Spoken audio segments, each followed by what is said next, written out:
I've been drinking bone broth because the supplements haven't been sitting well with my belly. I'm kind of concerned. I've never dealt with this before. But anyway, welcome to my channel.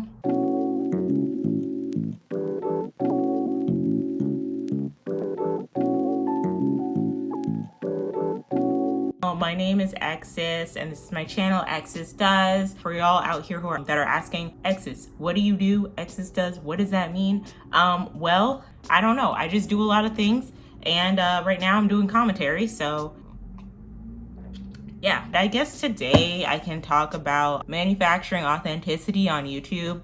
This is just something I've kind of noticed while being on the platform for quite some time, and like how lifestyle influencers kind of are able to garner an audience on YouTube versus commentary creators versus just regular influencers that aren't really in the YouTube space at all. This shift that we've been having as we enter into the 2020s, where we're yearning more for like relatable, authentic content more than we're yearning for like this flex culture that has infiltrated the space for quite some time. A good case study for this is, I guess, the dynamic and is it even a rivalry? Y'all, is this still a rivalry? I don't know. But between Kylie Jenner and Selena Gomez, how the internet kind of deems Selena Gomez to be the new like it girl or social media girly in 2020 by her curating more of a fan base, curating more followers, you know, taking on different business endeavors after her music career, but didn't do the way she expected it to. Being open and honest about her disabilities, you know, some of the things that have happened in her life. Like, girl, y'all remember when she performed at the VMAs in like 2018? Yeah, this was around the time when Dua Lipa, right? She got it all the way together. You know how Saweetie be saying like, oh, okay, I'm gonna go to artist and development camp and I'm gonna get better. I'm gonna go to the vault and work. And she never worked at it, and every performance she's had since then has been doo-doo, right? Well, Dua Lipa had the same issue when she first came out, and she actually went into artist and development, came out of it, and was like bomb.com. And like that VMA award show kind of showcased that she was really branding herself as a pop icon, and she was also branding herself as like, you know, I've grown as an artist, right? Props to Dua Lipa. I like her. She's a fun pop star. But Selena Gomez also performed that year, I believe. And I mean, it wasn't that good. I think we all were thinking that, and then we realized that no, she had like crippling anxiety. There was so much like it going on behind the scenes. She was like terrified. And she was having a panic attack, and she just couldn't perform the way she wanted to. And then when you realize that, you're like, dang, never mind, Selena. I didn't know you were going through all this ish behind the scenes. Yeah, I think Selena Gomez's relatability has like ushered her in as the new it girl of the 2020s. However, I do question it a little bit because we can't escape the fact that Selena Gomez is in fact a celebrity. She's had eyes on her since she was a little girl. And also, she's wealthy, right? Like, she's uber wealthy. And, you know, she's only made more money from doing this Rare Beauty campaign. Granted, I love the meaning behind Rare Beauty. I want to get some products from Rare Beauty because I just like what it stands for. And just kind of how we shifted from like this, you know, gaudy over the top makeup aesthetic where you have to wear lashes, where you have to wear like a full overline lips, and if you didn't get a Kylie Jenner lip kit, then like what the F was wrong with you, right? And then we're all of a sudden shifting to like natural beauty and embracing your natural and enhancing your natural features, you know? And even the names of the makeup in Rare Beauty very much so honors that. It has a bunch of kind words on there like supportive and hopeful and whatever else. But again, like in the back of my mind, and maybe this is my cynicism, right? It's just like you're manufacturing authenticity and kindness and kind words to sell to people who are trying to cover up the blemishes and the problems of their skin that makeup kind of tells you there's a problem with, right? Like, it's interesting because again, I just feel like I feel like she means well. And I'm not here to like drag her through the mud. That's not the point of this video. The point of this video is just like the way we've shifted from like over the top gaudy influencer life to like relatability and authenticity. I feel like there is a way to be authentic and evolve and grow with your audience. But I also feel like there isn't too much of a way for you to be relatable and make a brand off of being relatable and to evolve and grow with your audience, because as you get more successful, as you get more money, as you get more access to resources, as you start to change, you're no longer all that relatable to your audience. I worry about that a lot with my content because I do want to be authentic. I do want to be myself. I am trying to be more consistent, but I'm also worried about like, saying the same thing in like 3 videos and so clearly, I don't know, what is content farming or whatever, when I'm just trying to be consistent and curate an audience. And then like at the end of it all, when I do become successful, when I am able to, reap the benefits of what I have put out into the ether, like, could you guys safely say that I was authentic or that I was relatable? Could you guys sit up here and say, oh, Exes does, I might not agree with everything she says. I might not relate to everything that she says, but like, at least I know if I saw her walking down the street, oh, that's kind of like who she is in real life, versus like, oh, wow, she gets up every day and comes on camera and she still has her bonnet on and she's doing her makeup like I would. That's so relatable. And oh, she goes and she gets Starbucks. She's just like me, and she goes to Target and buys soy wax scented candles for the environment because she's just like me. And it's like, I'm not like you. Like, I'm just not like you. And you shouldn't want me to be exactly like you. You shouldn't want me to be relatable, right? Like, you should just want me, like anything you look at on the internet, you're consuming for entertainment first. You're a consumer of entertainment, and that's okay. There's no problem with that, right? You shouldn't have any creator aspire to be like relatable to you, like I can see based off of like me kind of being in a cocoon for the past 3 years or so, and being on YouTube more, I can see how someone could relate to a storytelling or someone telling a story and being like, wow, it's just like talking to my girlfriend, or somebody's doing their makeup and giving you advice, and it's like, wow, I'm just getting advice like my big sister. But at the end of the day, like a lot of these people, like they have their own lives, they're doing their own things, and eventually they're not gonna be just like you. Kudos to the people who do grow and evolve with their content creation careers, and they're able to still garner an audience or curate an audience based off of their relatability, because that just goes to show you that like that lifestyle, relatable content energy, that's just in them. But also, because trends are a thing, and because we evolve as people and trends go in and out of relevancy, people are gonna adapt, right? Like, we all love to see the growth of someone like a Jackie Aina from being in the corner of her bedroom talking about how she... Hey guys, editing Exes here while I watch the movie Saltburn. Have y'all seen Saltburn?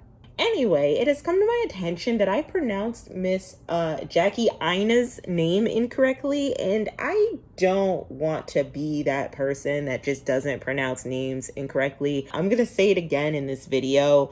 I'll put little asterisks, but I meant to say Jackie Aina. My apologies. It's pronounced Jackie Aina. Okay, let's continue the video. And Saltburn was working at Mac, and that how she just like divorced her husband and was in the military and all that, and she's putting on makeup to like now where she's living in this really nice mansion, Calabasas or wherever, started a candle line and has a really fine, well-to-do African husband. And we're just like, you go, Jackie, you're that girl, you are that girl, Also, to expect that someone like a Jackie Aina was ever going to be relatable is just like, hello? Like, no. Like, imagine if she just came off as a brand where she was just doing relatable content and creating a persona of her just being just like the average Black girl. And then like she evolves and grows and you find out she has a mansion in LA. And it's like, well, no, she's not like the average Black girl. She's a wealthy, lavish, rich auntie of a Black woman. And that's okay, because every time I see her videos, I'm like, this is undeniably Jackie.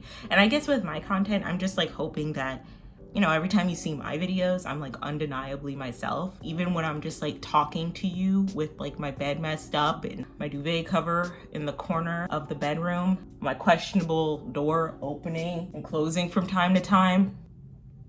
I just like hope that like I come off as authentic in my content, because as I evolve, as I grow, as I get older, like there's gonna be some things that I'm just not gonna be relating to you guys about. There's gonna be some aspects of my life that aren't going to be relatable. There are probably aspects of my life right now that are just not relatable, right? Like, who has a sweetheart Megan Bratz doll in the corner of their vanity set at 29 years old? Like, who has that? Whoever has that, put it in the comments, because that's not too relatable. A lot of the girlies now at my age don't have a sweetheart Megan Bratz doll, Valentine's Day collector edition Bratz doll in the corner of their vanity set, but this is just like very on brand for who I am as a person. I love these dolls. These dolls are my childhood. These dolls have crafted the bad bitches of today. So like, these dolls are amazing.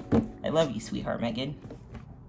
A lot of the girlies who weren't all that relatable, who were just making their brand based off of, look what I have and look what I can show you, and look at this, Gucci Marmont bag that I bought. Don't you want, look at this 2014 Celine. You know what bag I'm talking about? The Celine bag. The Celine bag that had the little swoops. I wanted it so badly in college. I still want it. Hold on a minute. I'm gonna look it up. Yeah, this was like big in the 2010s. Like this, like you were that bitch if you could get this bag. These are the type of bags that a lot of the lifestyle girlies were showing on their YouTube channel. Like, look what's in my Celine calfskin micro luggage bag, and all this super unaffordable makeup like YSL and Pat McGrath.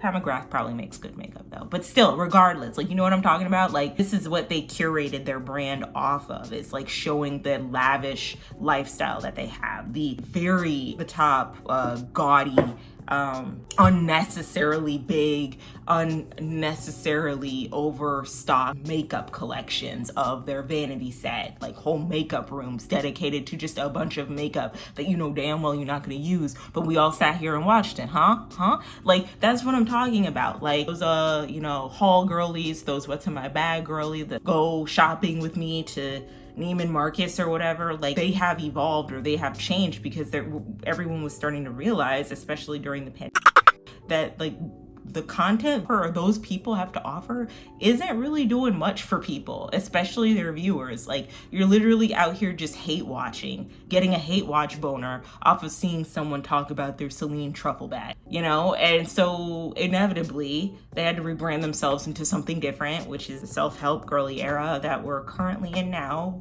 that I kind of find to be a personal dumpster fire. But there are some like good self-help girls out there, but you know what I mean. In a way, it's like they're almost trying to manufacture this authenticity about them that they never really had when they were showcasing, the handbags that they used to buy and the clothes they used to buy and the designer items that they had. I don't know, it's just something to think about. I feel like anything that's consumed on the internet is very much so meant for our consumption.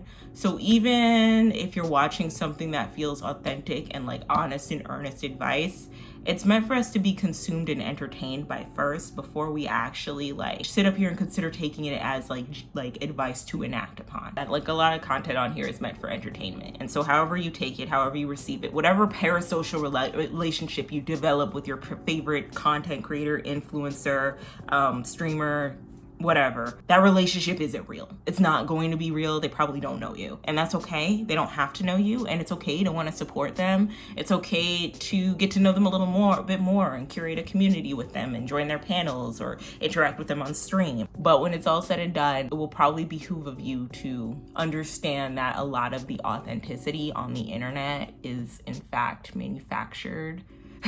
A lot of the relatability on the internet is probably manufactured. A lot of y'all's favorite video essayists, a lot of y'all's favorite commentators, they are coming from a place of knowledge, sure, and wisdom, sure. But first and foremost, it's probably going to be perceived and consumed as entertainment. It's one of the biggest reasons why the Debate Bros have garnered such a strong fan base. Yeah, there's a lot of manufactured authenticity going on YouTube right now. I'm also like concerned about my content and how it's going to perceive and where I want this content, like this page or this channel, to go, especially as I like start doing different forms of content, from commentary to like vlogging. But I'm not gonna lie to y'all, like my life is pretty boring. But anyway, what do you guys think? Do you think that there's a lot of manufactured authenticity on YouTube? Do you notice that there is a like authenticity trend going on right now? How do you feel about it? Do you like it? Do you dislike it? Let me know in the comments. Once again, my name is Exis Does. Thank you so much for watching my channel. Be sure to like and subscribe. And I don't have my water bottle, but I do have like a sliver of water in this cup. So I will tell you all, please do not forget to drink water. All right, it keeps your skin clear and your jawline snatched. It actually doesn't, but drink it anyway. It's good for you. All right, bye, my love. See ya.